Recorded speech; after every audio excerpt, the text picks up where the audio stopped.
Hello? Can anyone around here speak basketball? There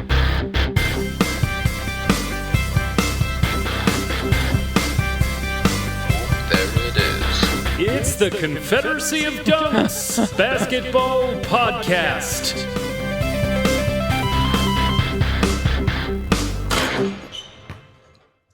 We're going back to back. Welcome to the Confederacy of Dunks Basketball Podcast. I am your host, Freddie Rivas, and who, sir, are you? Producer Matt Duncan. How are things going, Fred? I'm doing okay. I'm hanging in there. How are you? Same thing, hanging in there. Every day's a new day. So, you just got to open up that window and be ready for the next challenge that comes. Okay, I love the analogy. I was curious where it was going to go. So I was like, are you going to jump out that window? Yeah, open up that window and jump out. That's a bad day if you jump out the window. No, stay in the window. You know, if somebody's listening to this podcast right now, thank you so much. Yeah. And you found us. Thanks for that as well. But if people want more info, they want to be more involved, they want to share, whatever, how can they do all that, Matt? Well, the easiest way is go to dunkspodcast.com, and we've got all our links, clickable links to everything down there on the right. Check it out and, click on what you want to support right there. Heck yeah. Hell yeah. Well, before we get to the guests on the pod, wonderful guests. It was a really, really fun conversation. Mm-hmm. We talked about obviously the Raptors and heading to Naples, Florida. Mm-hmm. We talked about protest, the best ways to do it, what teams might benefit from being healthy, and we're just trying to cover all the ground that is the NBA and that is the landscape right now. Mm-hmm.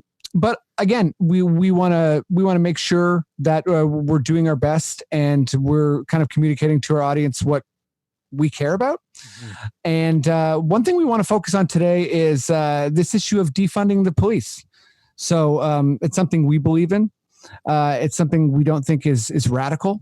You have politicians running on defunding healthcare, education, and all manner of other. Yeah, all manner of other industries, and it's not really a radical idea. Mm-hmm. I think that we're at a point where we know that the police are an outsized entity in our society that is reinforcing negative kind of stuff. So, with all that said, with their anti-blackness, we think it's important to get a hold of your city councilor. If you're a Torontonian, so far there's 7 city councilors that are for defunding the police. We need 17, and we can actually get there, and the vote is coming up.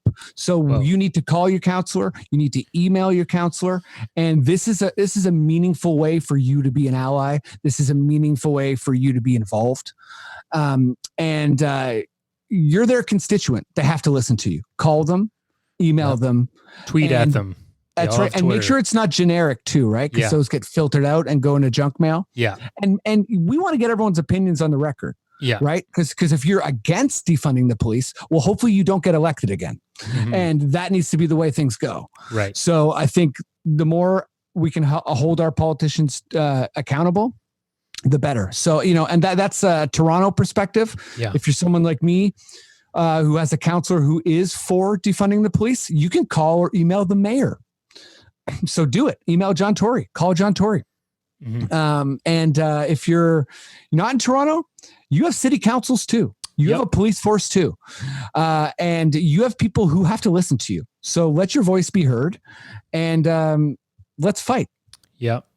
That's where we're at here. I'm in the burbs, so York Region Police is a very big force, and we've got councillors and MPs in up this way. It's a huge political block that I live in, so it's really important that they hear what we want done. Hell yeah. Well, with that said, everybody keep your head on a swivel. Be safe. wear a mask, as you'll hear later on in the podcast, a bunch from Alex. Let's talk some basketball. Matt, if you're ready, give me the classic okay. Okay.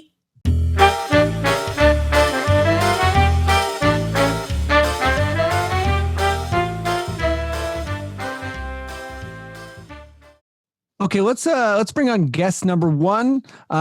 He's hilarious. He speaks very loudly. He's well known for not needing a microphone on the stage. I'm not sure if that was a bit that just kept going, or that's actually who he is now, or always was.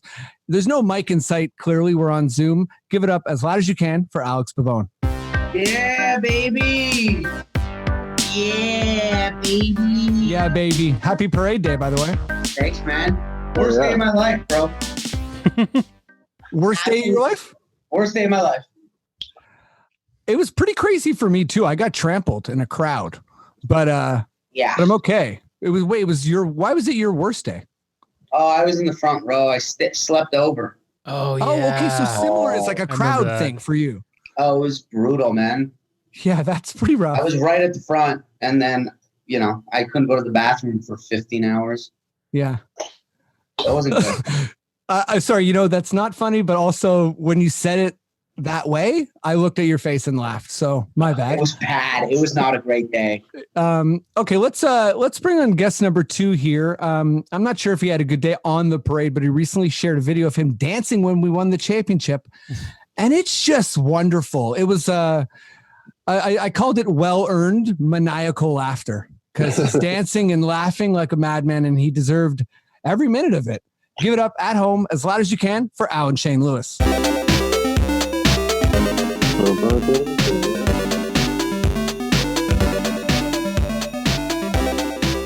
Yes. Happy Parade Day to y'all too. Happy Parade Day. Was it? Yeah. Was it? What was your day like? Was it okay? It was okay, but I missed the entire parade because I was out there from I think 10 I got there, and nothing happened for so long. And then I had to boogie to fucking Mississauga to do a fitting. So I just waited out in the sun for nothing. And then by the time it was about to come, I had to leave. So yeah, because it was super delayed, I remember. And I remember so delayed. It got extra scary because just the amount of people who were slowly getting dehydrated. Yeah, it was intense. Yeah. And we snuck up to a good spot. We were about to get them as soon as they entered. We jumped and climbed and were on top of something. So I was like, all right, here it comes. And I'm like, this day is going by. It's going by. So I'm a little mad I missed out on it. Yeah. The highlight, man, the booing Doug with the force that we all booed Doug Ford. It was visceral. It was it was loud, man. It shook him. It shook him. Oh, I think so. I was in my head when he was coming out. I was like, don't boo anybody. You don't know anything about politics. You don't even live in Ontario. Just stay silent. And then everyone booed, and I was like, boom! You can't not boo when everyone's booing. It's so fun. Good. It feels good. Point. I was like, yeah. I felt good. I actually started swearing. So I was like, I wonder if I should share my video. But everyone's like, boo. And I'm like, fuck you.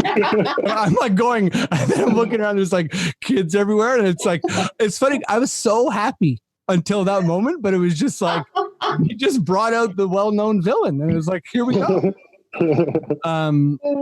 Okay, I brought you both on. And I think before we kind of move on to Raptors and NBA, because there's so much going on, you guys are both in this kind of NBA 2K Twitch. It's not really a Twitch league. I guess some people just watch it on Twitch.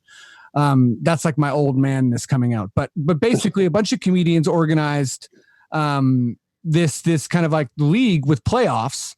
And so I'll start with you, Alan. Who organized all this?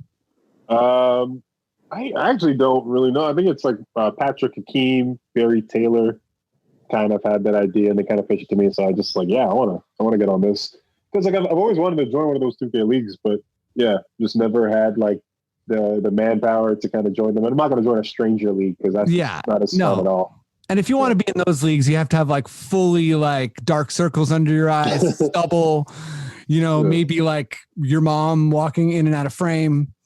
sponsored by whatever company makes this like gaming chair. You got to just all that, Yeah, thanks for pointing out the chair. I had to. I'm glad you mentioned it because that's like a full gaming chair.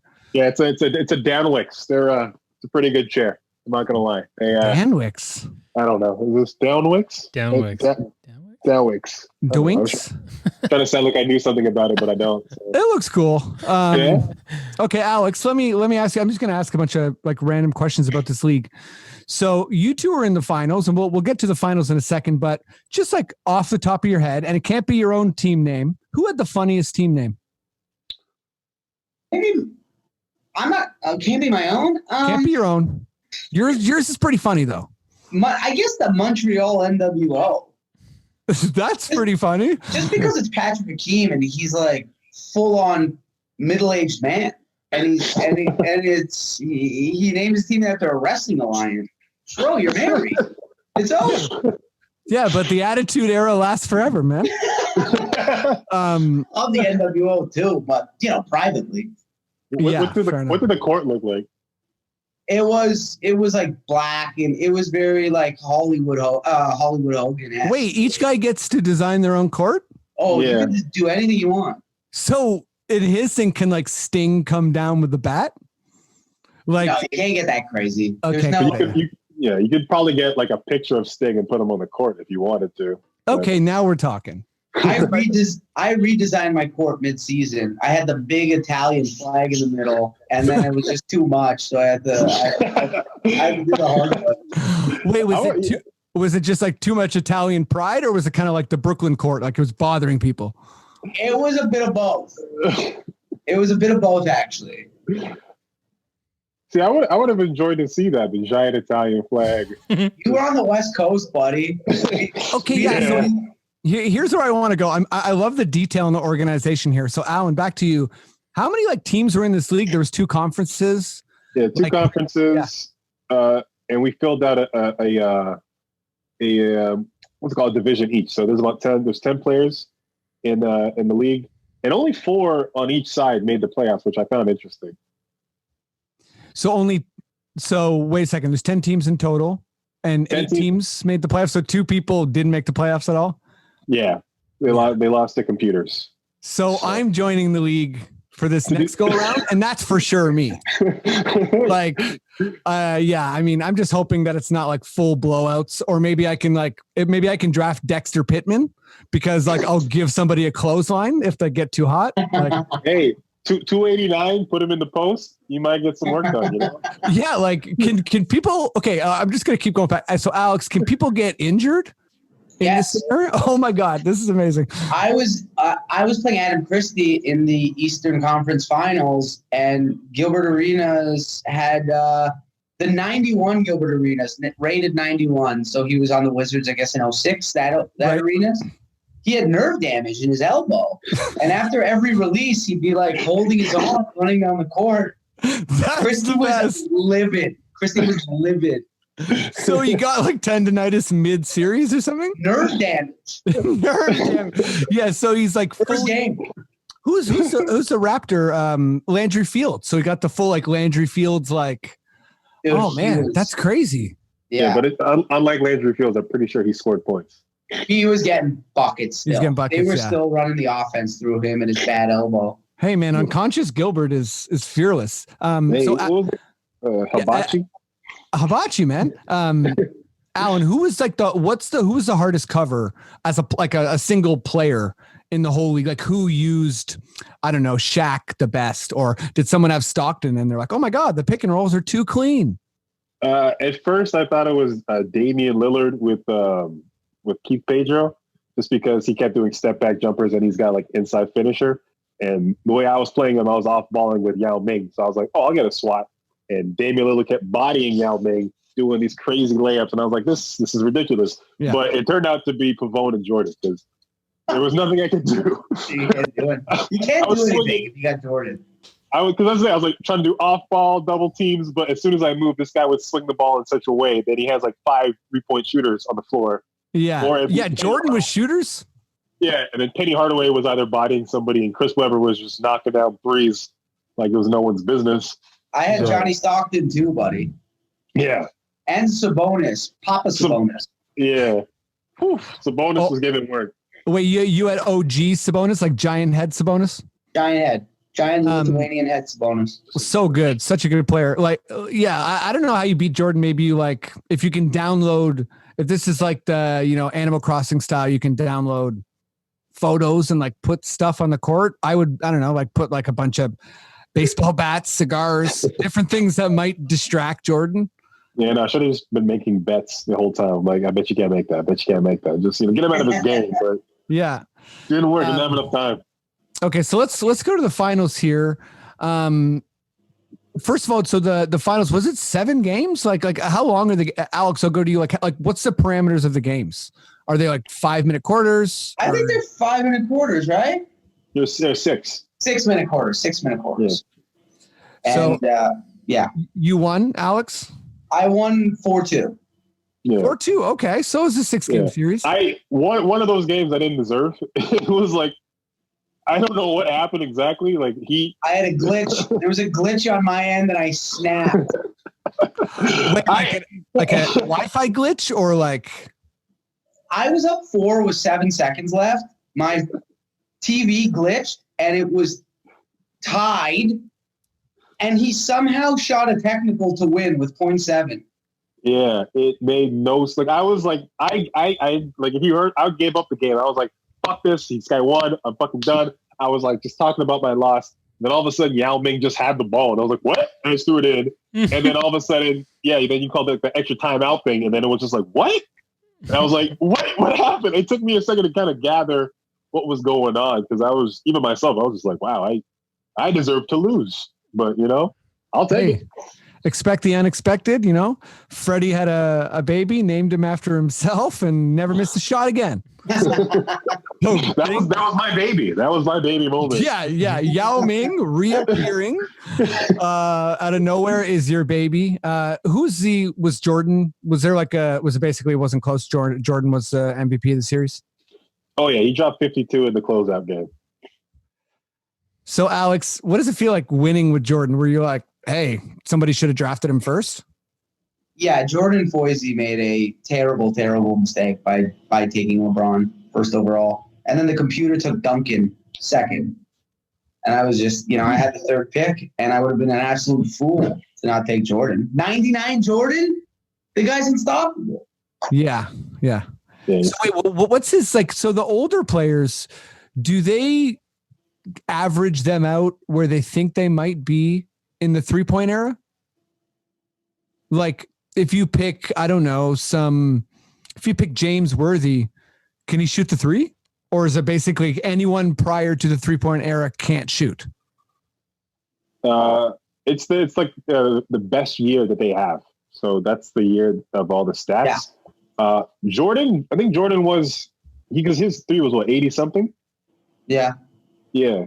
So I guess whatever era that was for Jordan when he was 80. So I feel like that's how it kind of went around. For James Worthy, I wouldn't know, to be honest. But yeah, no, I'm just curious. Well, guys, thanks for indulging me with your NBA 2K talk. I'll talk more. I'm excited. I'm excited for you next year, buddy, or next season, which is in 3 days. I'm excited too. I think I'm actually a bit more confident talking to you guys because I'm like, okay, if I can design my team, I'm gonna design it around like mistake-friendly players.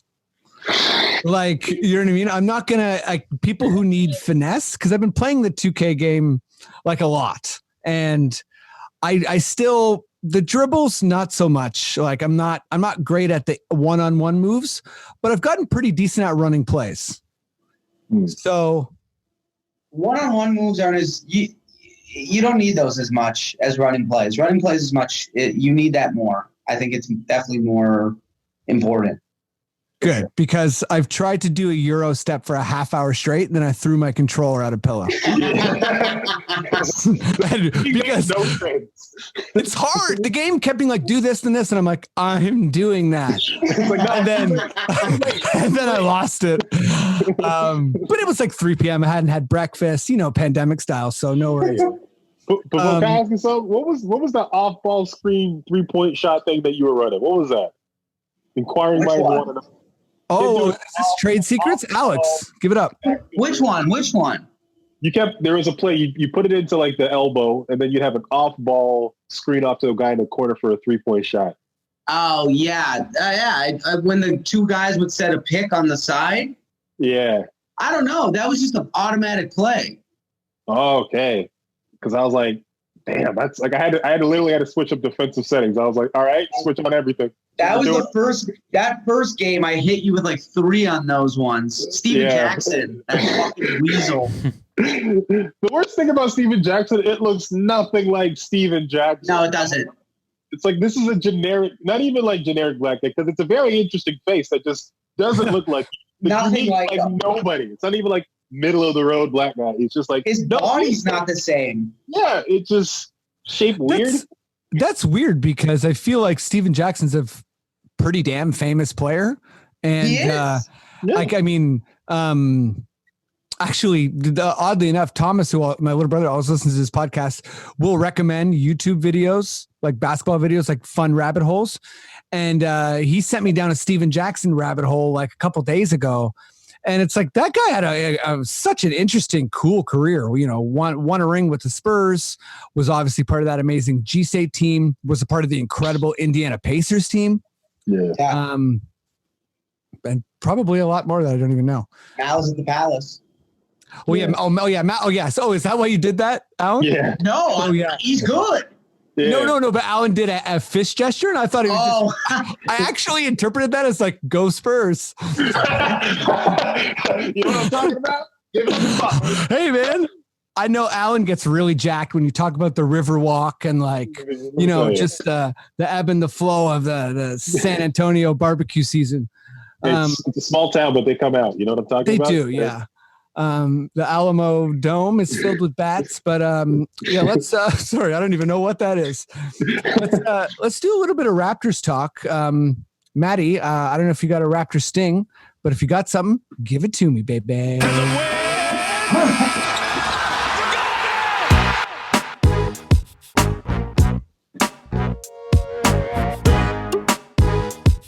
Okay, so I kind of want to get straight to kind of the tough nuance stuff that's going on right now, and just kind of how everyone's reacting to it. So Masai Ujiri was on Metro in the morning, this morning, and he touched on a lot of things. He touched on kind of like the lack of humanity. He feels like he's seeing the optimism in that he feels with the kind of like change of air of this protest, and kind of like where the movement's going, and just like his personal experience with the police officer in Golden State and being profiled. And he also talked about a really interesting exchange he had with Raptors management, and that's they were talking about wearing a suit and the way you look, and Masai said, you know what, I was still profiled, and I wore a suit, and I was like on my way to, meet the team that just won a championship. So, a suit's not enough. And yeah, I kind of just wanted to see how you guys were feeling in regards to, do you feel like there's anything different now? Like, we can keep it through the lens of the NBA. Do you feel like the NBA is talking about this movement differently? Do you feel like there's kind of a different attitude, or are you less optimistic, which is okay? Alex, I'll start with you. Is there like, do you relate to what Masai's saying? Yeah, I mean, I don't know. In terms of like the train's going by here. I don't know if you guys can hear it. It's sort of loud, but like in terms of the NBA, I don't know about like that, as much, but I feel, these protests have been so much more significant, than any other protest we've had in the last couple of years. I'm sure, I think the pandemic has helped, obviously. People have time. No one needs to work now. No one needs to, and people are getting money. People are getting stuff. Unemployment, and so now it's time to make a stand. So I think everything. I think he's right. I'm not too sure about the NBA in particularly, but for sure. Alan, are you feeling like what Masai is saying is resonating? Do you feel like there's something different in the air? Yeah, I think so. I feel like the NBA always kind of makes the right decisions. I feel like they're the most like progressively and the most outspoken and letting their players kind of express themselves, as far as even like letting them wear the t-shirts and stuff like that. But what I really like right now is like they're having that whole conversation just even about just like not playing. And then you can kind of hear Adam Silver just saying kind of like, we want to listen to the players and kind of get their input and see what we want to go for. So I feel like they are taking like a good stance in the sense that like they want to take the temperature of things before they kind of make a decision, and they're trying to make these measured kind of decisions. So I understand that they are still kind of like motivated by profits, and you kind of saw that with that whole debacle with China and Daryl Morey, like for sure. They were like, so now I feel like, yeah, even though it seems like they kind of want things to kind of move on and try to like forget about certain things, but they do seem like the type of league, at least from the head ups, that they care about these issues. They want to talk about them, and they want to like kind of get everyone's opinions and make wise decisions. Business stuff. Yeah. Well, one thing I recently heard Rachel Nichols say, which I liked, and it's just trying to like reshape. Narratives can form really quickly and they can be really negative. And I think with the players who were concerned about going and wanted to be at the protests or had other concerns for other reasons, which would be valid as well. Rachel Nichols was kind of referring to it as like, it came out quickly that it's like, it's being portrayed as like, oh, this is a fight, when really it's a conversation, and it's actually kind of a necessary one. So I think players having a conversation about how to do this right, to me, is different than portraying it as like a fight. Alan, I'll stick with you, but just in regards to like the Raptors, let me just see if I have the phrasing of this question right. And like, in the vein of kind of like where you're at as a fan with the Raptors and with everything that's going on right now, do you have any specific expectation of them as a team? Would you like to see something led by Kyle and Nick and the franchise? Or are you kind of just like, having no specific expectations, but hopeful? Yeah, I think I kind of fall into the camp of like no specific expectations. Like I would love for them to kind of, kind of defend their title and kind of push forward. But like literally yesterday, I watched the last couple of minutes of Game 6 where the Raptors won, and watched some other great shots the Raptors had. And as a grown 31-year-old man, I was still cheering a year later. So I was like, they have given me so much that. Like if whatever happens for me on here, I'm like, I'm fine. Like it's still there. That other one, I'm still feeling the residual effects of it. So whatever happens, we're champions, man. Yeah. So I'm okay. Also if a team that I like wins this championship, it's a real championship. And if a team I don't like wins, there's a giant asterisk, and it doesn't matter anyway. So yeah, that's how I'm going to frame everything. Totally. I agree. If you're a Spurs fan, Duncan has 5 titles.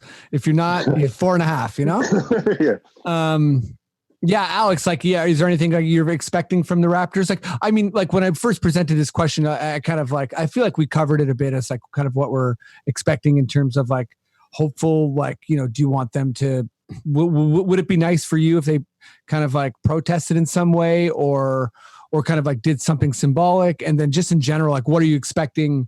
It's a pretty mature squad we have. So I think they will do something.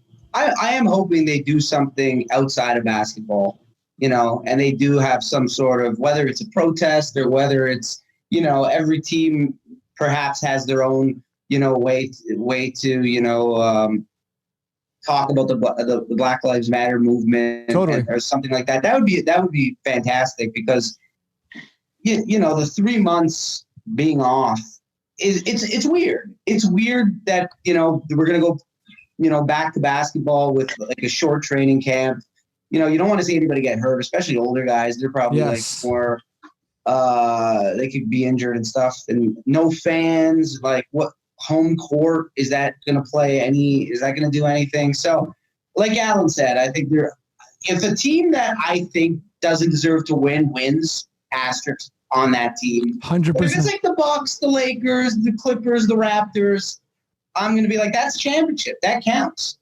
But if it's anybody outside of that, I'm like, I don't know how I feel about that. So yeah, I do feel a little bit weird about the season. Just watching games without fans. It's so weird.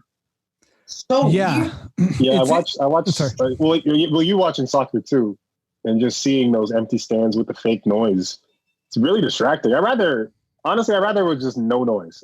I think that might be where my mental would be easier to kind of consume, because hearing and not seeing fans is eerier, I find. Wait, Alan, how far are you going with no noise? Are you like noise canceling scenario? Like a sound can't be made? No. Make the whole arena like a Beats by Dre, where it's like no one can hear anyone else. You can't even hear like you squeak. You can't even use your ears for defense. You got to be able to just see it. Don't call out. Let me see it. Like, let's get it. Sorry, Serge. All those languages you speak, they just don't matter anymore. Yeah. No, I think just like, give me the squeaks of the court. Let me hear Carmelo say "fuck" when he grabs a rebound, or "oh shit" when he goes for a layup. Like, let me hear all that. Yeah, I love that. Like I'm at a gym, and that's fine. I don't need the roaring of the fans, or even, to be honest, the music. Like music is fun, but I don't know. When it's in that weird uncanny valley, I feel like that's going to make it weirder. When it's like so close, but it's weird, as opposed to just completely something different. Then I'm like, oh, I'm just watching basketball at a gym. This is what it would be like. And like I keep saying, if you're going to go for something, no half measures. If you're going to go uncanny valley, I want to see a bunch of Sophia the robots out there. Like, you know what I mean? Like, I want the refs calling the game to be like, we don't know if they're Westworld or what. You know what I mean? Like, let's do it. Like, come on. Like, this is Disney. Like, let's go. Yeah. It's weird. You know? Like, or like, how cool would it be if like, it's like, oh man, like LeBron's getting really angry. And then it's like, he punched the ref's head off. And then it's like, oh, it was all a bit, folks. Like, the first round, all a bit. It was all a bit. Yeah, the whole first round's a bit. Okay, let's we're kind of like headed to NBA stuff, and I think that's fair because really the Raptors are headed to, I believe, they might already be in Naples, Florida, because their training camp situation is a bit different than everybody else, I think, because of the border.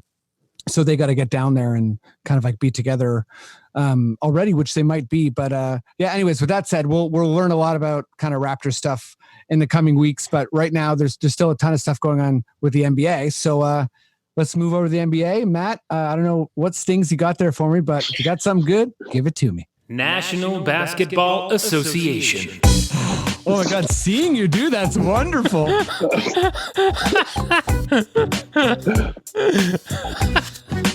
Did you say it, or was it just out there? I just lip sync for my life.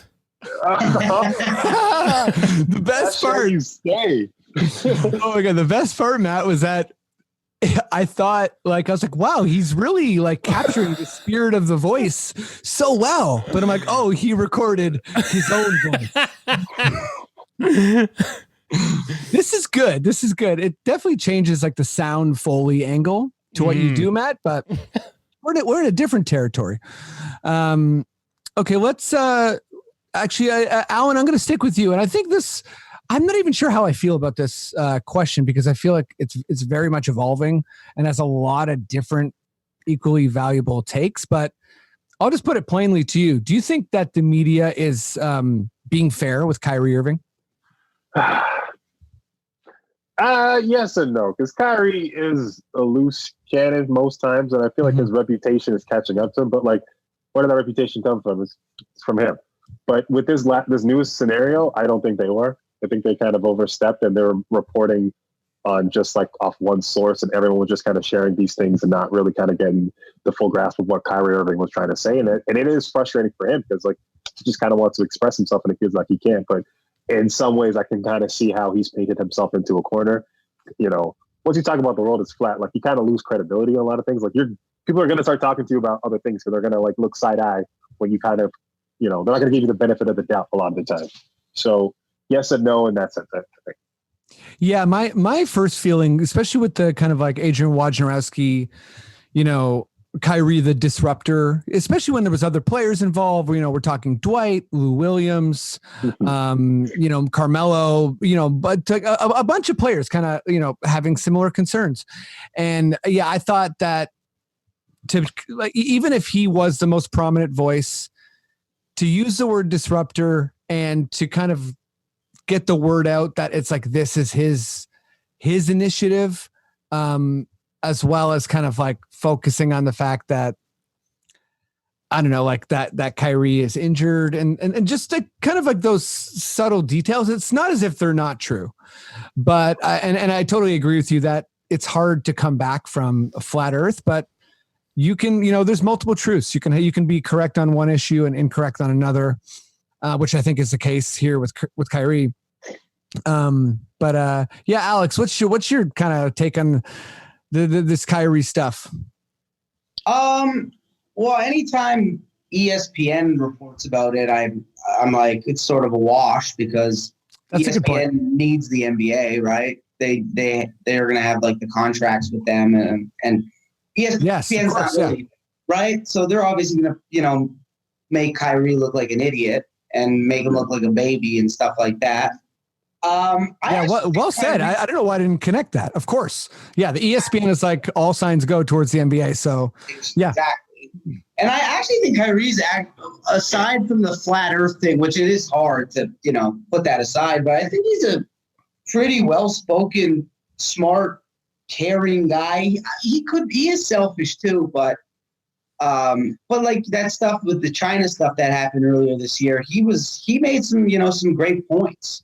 And he stood up for the Hong Kong protesters and stuff. So it's not like he hasn't been, making valid points in the past. He has, but he does make a valid point, but I don't know whether or not it is true that playing basketball would take away from protests. Like, I don't know, I don't know if that's true.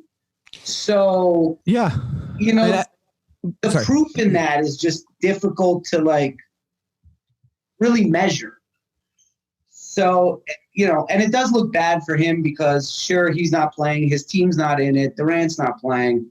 So all these things sort of look bad for him, but people said the same shit about Kaepernick when he was kneeling. They're like, well, he lost a starting job. He's just kneeling now because. So you don't know, and it is sort of a new story. So, yeah, no, I think you're right, and it's important to like. That's why I wanted to bring this kind of like topic on the podcast because I feel like it's important to nip these type of like, these type of like corporate kind of like outs or even extending it as far as like kind of like nipping anti-black sentiment in the butt. Like you don't want, because one person has said one thing you disagree with, I think it's tough to then say like, like put Kyrie in a position where you're hoping people don't see him as a legitimate representative. I think, it's a precarious place. And I'm glad you brought up the company because I think that's a big driving force here. Are they not owned by Disney too? Yeah, they are. I mean, yeah, for sure. It's like, I think it's pretty easy to see that connection. But let's go to this next question I got here. Let me just pull it up here. Right. Okay. Yeah, this is perfect. Cause, we'll stick with you, Alex. So I actually kind of agree that I feel like Kyrie has been quite eloquent and spoken well and kind of like represented himself well in other scenarios. And I feel like he's speaking well right now. And I guess I'm wondering what you think about like the players and their leverage. Cause like you, I don't have an exact idea of what the most effective way of protest here is. And I think it should be up to individual players. I think, going there, obviously you're going to have a big platform, but I think a lot of you're not hearing from the corporate side is that they'll probably try and make your message as few as, or, as either they're probably going to try and make your message like, they're going to try and water it down and make it more corporate and say, well, okay, you can protest this one time in this one place. And that's what I said last week on the podcast. The thing I hope for the most is that the NBA does not try and control how and when and why players protest. I think that's really important. Sorry, I kind of lost my thought or lost my train of thought in this tangent here, but yeah, just in terms of kind of like player leverage, like they have so much right now. Do you think this is going to affect kind of like the pandemic basketball scenario, as well as like, we're hearing rumors now that this could lead into a bargaining agreement. So like the players really, for lack of better words, like I think they have a lot of control in this situation. I was going to say they have the NBA by the balls, but they, I think they can have their cake and eat it too. They can dictate the terms here, and then they can also threaten to not play. Yeah, I think the NBA, comparatively to the other leagues, the major leagues, the players definitely have the most power, compared to the NFL, NHL. They have the best contracts. They have the best, all that stuff, right? They have the most power, most social media influence and all that stuff. So, I think they have a lot of power. As an outsider looking in, it looks like they have a lot of power. But I think Kyrie touched on this too. Is like how much power do the upper echelon players have as opposed to the middle of the pack and right. And that is like I feel like what a problem could be, right? Is how much say the LeBrons have, like you saw what's his face's tweet. Was it Ed Davis? Oh, sorry. Beverly, yeah. He was like, if LeBron plays, we play. And then I did see that Ed Davis tweet, or not tweet, like quote, where he was like, I want to play. I don't make a ton of money, compared to you. So, I want to get on the court. So the upper echelon guys definitely have that, a lot of power compared to, the role players and stuff like that. So, right. Yeah. Like they got to find a balance in that. I think, yeah, that's also a good point, because how different players are going to, put out their message is, it's not equal, right? Like Ed Davis's social media following is not going to be the same as Damian Lillard's, and his like reach is not going to be the same. So yeah, exactly. Like trying to find one solution for all seems like maybe like fool's gold anyhow. Yeah. But and let me, I feel like every time I mention Ed Davis, I have to mention that his nickname while he was in Toronto anyways was Boss Davis. And I don't know. Yeah. Or maybe Alan gave me a look of like, I don't think it was. No, I was just like, it's weird to have a nickname for yourself that's longer than your real name. Yeah. I don't know. Like my circle, we all called him Boss Davis. So maybe this is just me losing my mind, but that's okay. Anyways, Ed Davis, if you're listening and you like the name Boss, please just give us a quick shout. But yeah. Was it his nickname, or you guys just called him Boss Davis? I swear people called him Boss. It was during like the Young Money era, or like the Young Guns era. Like it was like Weems, DeRozan, Amir, Boss Davis. Now that you say it with that context, yeah, you know what? Things are starting to percolate. I feel like, man, every 5 minutes in this pandemic, I'm like, I'm pretty sure I don't know a damn thing. But yeah, Alan, like, where are you at as far as like the collective power that of protest versus individual versus kind of like being out in the streets and, like, do you think like, hey, this is a moment where it should be uniform, or you're like, do you think that's fool's gold? Like, yeah, where are you at? Yeah, I think finding uniformity in this time is kind of hard. I think making like what do they like if you don't want to join by a certain time, like they'll still pay like an allowance or something like that. Like I think trying to find those type of compromises midway to kind of actually, sorry, I haven't heard that one. So, You heard that one? No, I haven't heard that. Oh, That's significant. Apparently, yeah. If you once again double quote me, but from what I was reading, it said something about like you have by a certain day you have to say whether you're playing or not, and if you're not, you will get like some type of like you're not getting like your full salary, you're getting something.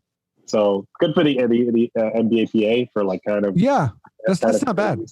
Creating exactly creating some scenarios for like so the role players can still get eat people who kind of need that kind of wheel of money to like certain businesses or whatever else they have, like they still have that type of like financial backing from the NBA, so they're taken care of, and they don't have to risk their lives. Also, I just want to mention, like they're risking their lives in Florida. Like Florida is like done one of the worst jobs as far as containing this mess, and they just now had to like close a bunch of their stores and they open up for like a week. So it's like it's understood for players who like live in a state or someplace where like shit's under control to go like, I don't want to go to Florida. Like I don't want to like. Yeah. So I feel them in that sense too. For sure. And like, if anyone is like Florida, just Google your name and your birthday and Google Florida man. And it's actually a thing where it works. Like, I forget what my story was, but it's insane. My wife did it too. She had an insane story too. So a lot's going on in Florida. Like I at all times, like we don't even need to be pandemic times. I just checked mine. It's not good. Yeah, I know. They're never good, buddy. I know. They're never like cute or funny. They're always like, oh, that's disgusting.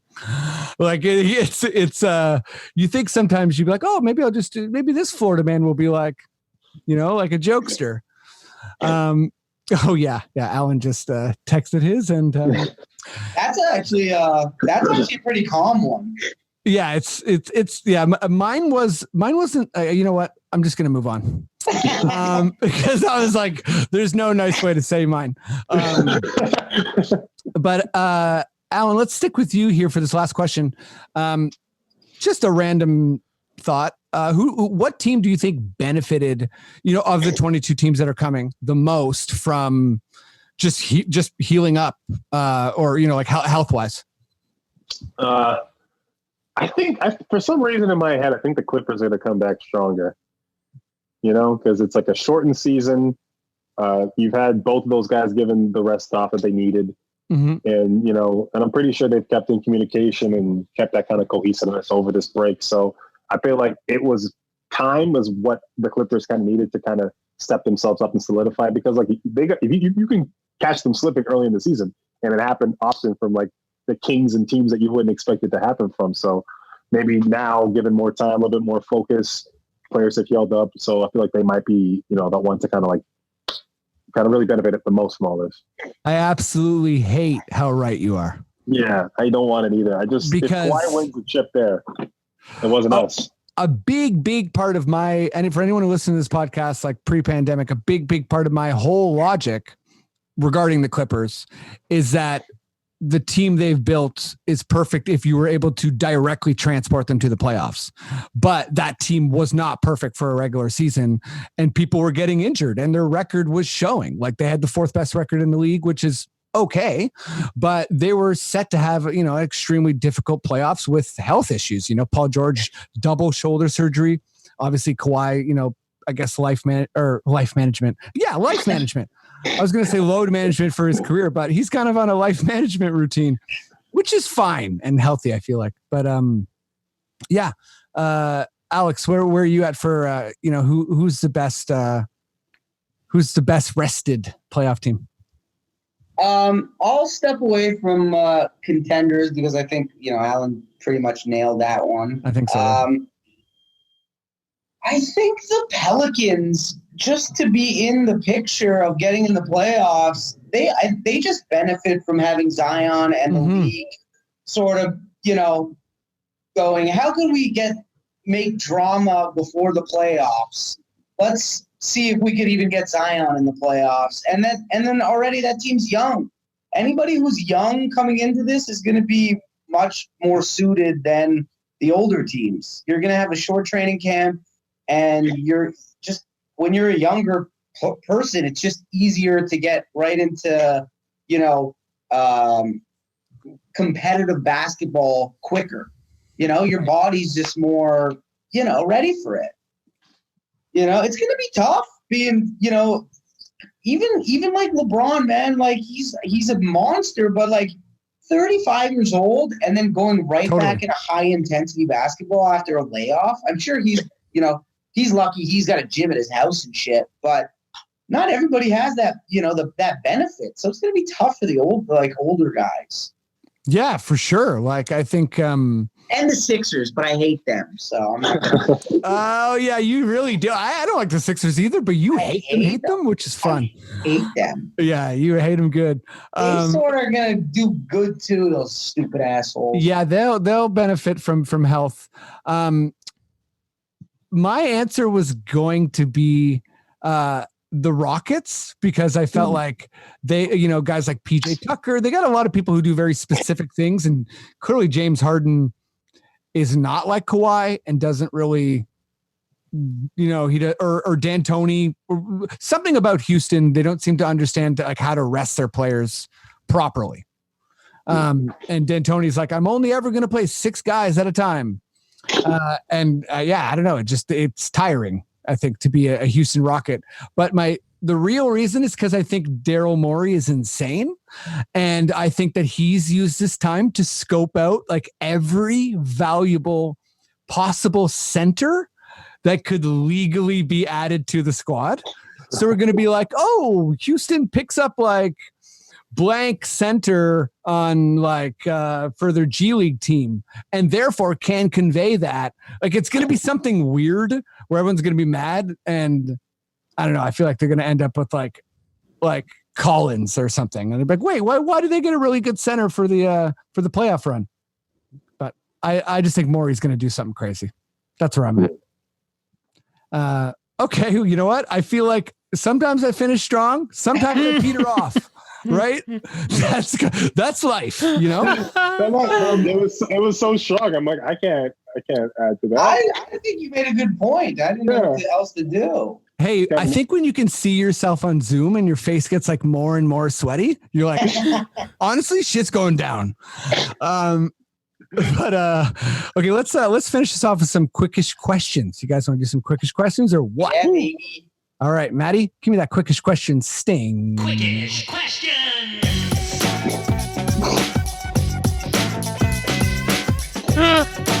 Hot sting, baby.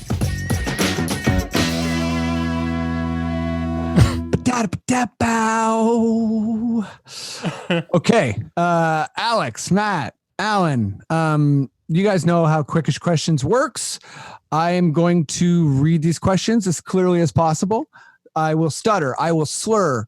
I might get confused. It's on you to answer the question as quick as you possibly can. Despite all of that, you can't phone a friend. You can't take extra time. None of that. You got to answer as fast as humanly possible. Are you guys ready? Yes. Okay. Yes. We're going to go. Let's go, Alan, Alex, Matt.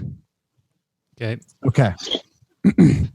There's a couple all plays, so I'll explain those. So, Alan, if here's the question: if these NBA teams were food, what would they be and why? So I'm going to get you to just pick one team and pick a food. One team pick a food. The Grizzlies, and they'd be a hot dog, but not like a good hot dog, like one of the sample ones that you probably get from Costco. Oh, Costco hot dog. Is it wrong that I kind of like those? Oh, yeah. I love those. They're $1, man. They're not gourmet. They're so good. That's the thing. They're good. They're not gourmet grit and grind. It kind of has that kind of feel to it. Oh, I like that. It's like, yeah. Have a bite of a hot dog, but maybe there's some sand in there. Yeah. Okay, Alex, give me a team and a food. The 76ers and just a tub of grease. How about that? Just embodies everything about that organization from top to bottom. The George Foreman grease pipe. And after you just suck on that, you're like, oh, that tastes like Ben Simmons. That tastes like a Ben Simmons free throw. Wow, that's just like a hot. Yeah, that's how you do Quickish Questions. Matt, give me a team, give me a food. I'm going to go with the Clippers, and I'm going to go with, like whatever food truck you want. Ooh, I like that. You can pick whatever you like, truck style. Alan. Another food? I'm sorry. No. Yeah, we could do every team, but I had 4 more. No. Josh, maybe we will at some point in the future. But Alan, who plays in the 2020 NBA Finals? For sure, or what I want. It's up to you, man. Quickish questions. Raptors, Lakers, and they both win somehow. Ooh, hey, I like that. Except I don't want the Lakers. Okay, Alex. Raptors, Clippers. No, sorry. This is a different question. But Yeah. But fair enough. Okay, now I feel like Matt. Who's going to be in the finals? I'll go Raptors, Denver. Cheers. Ooh. Okay, now we're going back to individual questions. Alex, you're stuck in a Saw movie-esque trap. In order to escape, Jigsaw says you need, that's his name. Jigsaw says you need to hit 10 3-pointers, shooting against an NBA All-Star player of your choice. Who do you choose? Isaiah Thomas. Was this last year? Oh, yeah. No, you're right. 2 years ago? He doesn't put a date on it, so yeah, you can pick Isaiah Thomas. the oldest guy you can think. I like that. Shortest. Right. Young, I think young Isaiah Thomas, right? Yeah. Yeah. Yeah, that'd be easy to hit threes over. Matt. Hello. Stephen A. Smith just reported that one player didn't want to go to Orlando for the restart because he was told he wouldn't have a jacuzzi. Which player was it? Is it Don Cherry? Seems like a Don Cherry thing. Yeah, no, Don Cherry somehow he's part of the whole Disney package. I don't know how he slipped in there, but Old Grapes is going to Disney World. Player who wants a jacuzzi. I want it to be also the tallest player too.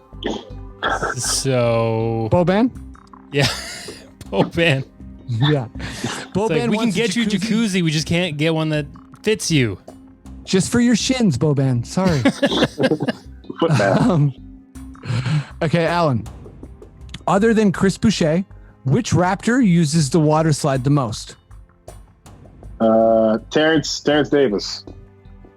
Good call. He's having fun. Yeah, he's got those long arms. It'll be like a luge for him. Oh yeah. Alex. With all this time off, has Nick Nurse had enough practice time to truly excel at the guitar? Yeah. And he played Guitar Hero. He killed it. He's in a quarantine Guitar Hero league. You And he crushed it. would take Okay. it so serious playing Guitar Hero Nick. against him. Double N. He's got the hat to show it. Matt. Yes. Do you think the Raptors will kneel during the Canadian national anthem? Related, how fucking dumb is it to play national anthems before a game? I think they'll do something. I don't know if they would choose kneel, and I do think it's dumb. And I think that if they do play anthems, they should play on the Jumbotron, just like fucking insane drone shots, strikes and stuff going on. Own it if you really. Oh wow! Oh yeah. So you're a for when you Not say for the drone players, shots, but I mean thought for tourism. But then you went full like war. Yeah, no, like for the fans that really need it and are so proud of the war. Shit. Honestly, I said Alex nailed Quickish questions, but Matt just nailed Quickish questions. He went hard. Good. Okay, Alan. These franchises don't have a mascot currently. What should their mascots be? So this is another play all.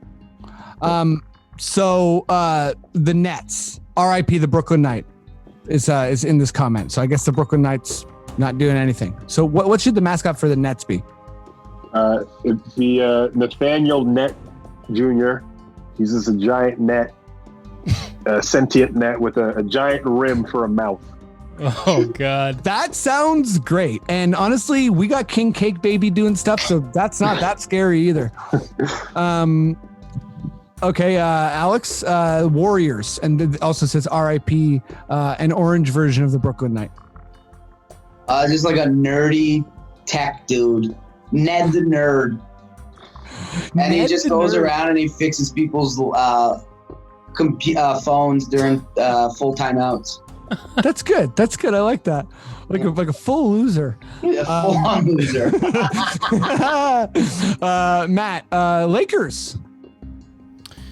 Lakers, because they are based in Hollywood. I think we should bring back a fun character from a fun '80s movie. What about Pizza the Hut from Spaceballs? Pizza the Hut. I think that'd be a lot of fun for the fans.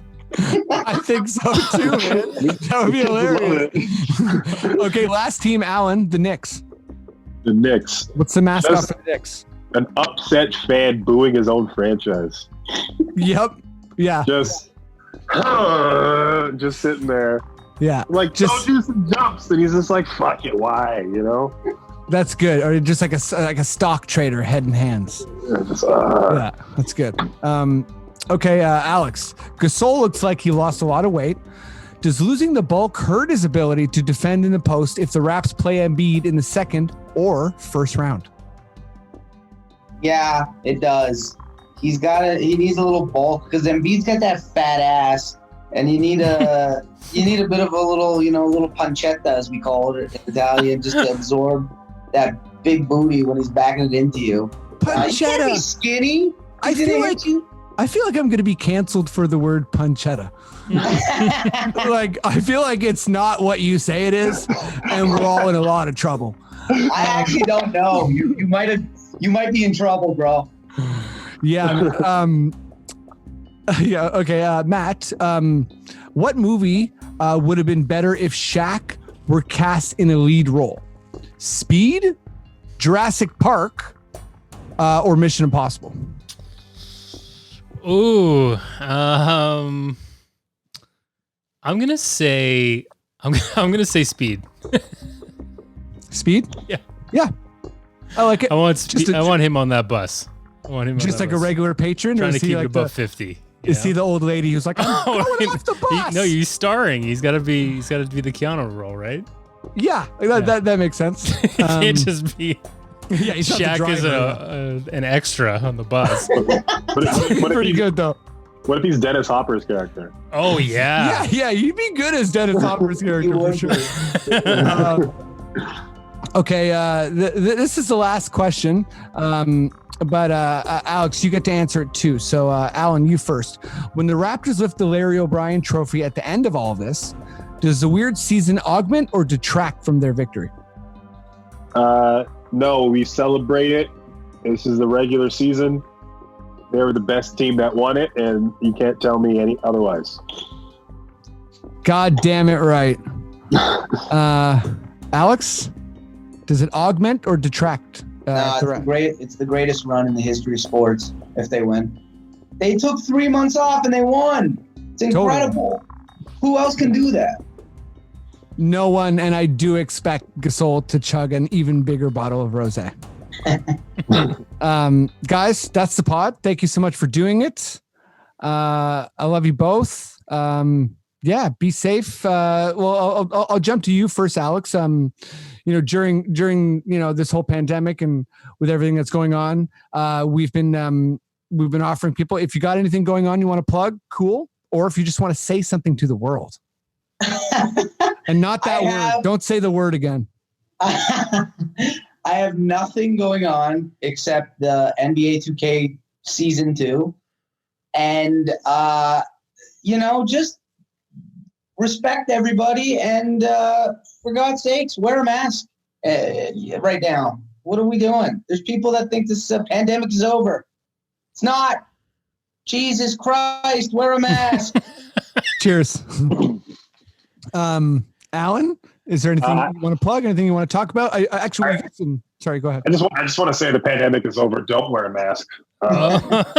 Yeah. No, that's important, and those messages are equal. Go ahead, Alan. Yeah. Equal time for both of us. No, nothing. Same thing. Just that 2K League. And if you want to watch it, you can watch it on my channel. It's Shane Lewis Allen. So twitch.tv/. Shane Lewis Allen. Any games I play, I'll throw them up there, and I'll try to edit them and put them on YouTube or Instagram. So if people want to see it there, they can do that as well. Right on. Thanks for doing the pod, guys. And yeah, be well, stay safe, take care of yourselves. And yeah, Matt, if we're good to go, why don't you say the magical words okay? Okay. Hello. Can anyone around here speak basketball? There